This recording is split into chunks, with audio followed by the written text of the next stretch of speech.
এই যে ভাইয়ে সজনা গাছটা খুব শখ করে লাগাইছে, অনেক স্বপ্ন করেছে ভাই, তাই খুশি। ভাইয়ে দুইজন লাগাই দিয়েছে সজনা বাড়তে, দুইজন বসে সজনা বাড়তেছে, অনেক স্বপ্ন হয়েছে, ভাই খুব খুশি। দর্শক আপনারা দেখেন কত স্বপ্ন হয়েছে, শুধু সজনা সজনা, কোনো পাতা নাই, ডালের পাতা নাই, আর ডাল কাটছে।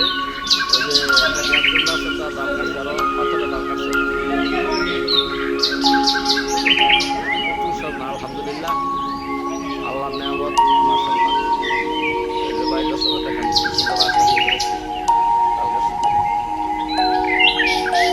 এই যে এটা হলো ঝুলটা গাছ, মানে এটা গাড়ি দিয়া পরে চাপ পেলে পরে এটাতে রস পরে এটা গাছ, ওইটা ছাওয়াই যে বাঁশ লাগাইছে গাছ ছাওয়াইবে, এটা দেখেন কি সুন্দর।